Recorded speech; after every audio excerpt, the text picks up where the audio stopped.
How does the blood of Christ connect us? The Christian story begins in a body. Not in myth, not in abstraction, but in a lineage. 42 generations meticulously recorded at the start of the Gospel of Matthew. The names stretch from Abraham to David, from exile to Christ. This is how Matthew introduces Jesus, not by what he taught or what he did, but by the story that lived in his blood. And that raises a question that spans theology, history, and even science. How does that blood connect us? The answer lies not only in sacred symbolism, but in the convergence of human ancestry, the structure of biblical narrative, and the very nature of life shared between God and humanity. The blood of Christ connects us, yes, spiritually, yes, sacrificially, but also biologically, historically, and cosmically. What was once poured out has, in more ways than one, poured into us. Matthew's genealogy is more than a historical record. It is an architectural statement. It presents three equal movements, from Abraham to David, from David to the Babylonian exile, and from the exile to Christ. Each segment is 14 generations, a rhythm of rising, falling, and fulfillment. What this reveals is not just ancestry, but a pattern. It shows promise given, Abraham, promise crowned, David, promise broken, exile, and promise fulfilled, Jesus. This is not a list of names. It is a sacred sequence, echoing the structure of Israel's story, and more deeply, the arc of human life. Matthew isn't just telling us where Jesus came from. He's showing us that the incarnation is the convergence of everything that came before, the blending of flesh and covenant, blood and meaning. To understand how the blood of Christ connects us physically, we must look at how human ancestry actually works. People often assume their family tree expands forever. 2 parents, 4 grandparents, 8 great-grandparents, and so on. But this isn't how real populations behave. In fact, as you go back in time, the number of theoretical ancestors quickly exceeds the population that existed. 14 generations ago, about the time from Abraham to David, you'd expect over 16,000 ancestors. But ancient Judea didn't have millions of unrelated people. Instead, people shared ancestors. Families intermarried, cousins wed. Trees folded in on themselves.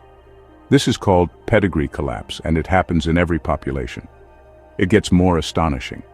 Studies in population genetics show that anyone who lived more than 1,000 years ago and left descendants is likely the ancestor of everyone alive today, except those in completely isolated groups. That means if even one of Jesus' siblings had children, and their line survived through the centuries, then most of us alive today are connected to that family biologically. This isn't spiritual metaphor, it's mathematical reality. We are, quite literally, one human family. But in Scripture, blood is never just a biological fluid. It is sacred. It signifies covenant, sacrifice, and belonging. It marks both life and offering. In the temple, it was sprinkled to purify. In the Exodus, it protected. In the Gospels, it was poured out. This is my blood of the covenant, shed for many. So when we ask how Christ's blood connects us, the answer is not found in DNA alone. It is found in covenantal transformation. The blood of Christ is not passed down like a trait. It is poured out as a gift. It is not inherited genetically. It is entered relationally. The moment of Christ's death is not the sealing of a family line. It is the opening of a universal bond. What connected Israel through ancestry now connects humanity through grace. Still, there is profound meaning in the fact that the God who chose to save humanity did so by entering into the full pattern of human ancestry. Jesus was not born outside the story.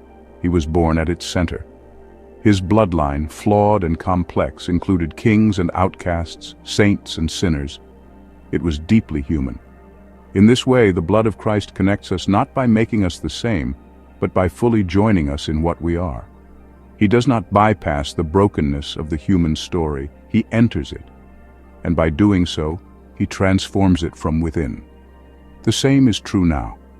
Whether we are biologically related to his household or not, whether our names appear in any sacred lineage, we are part of the same pattern, the rhythm of promise, exile, and return.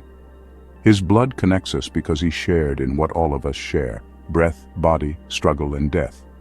In the end, the blood of Christ connects us because it was not preserved, it was given.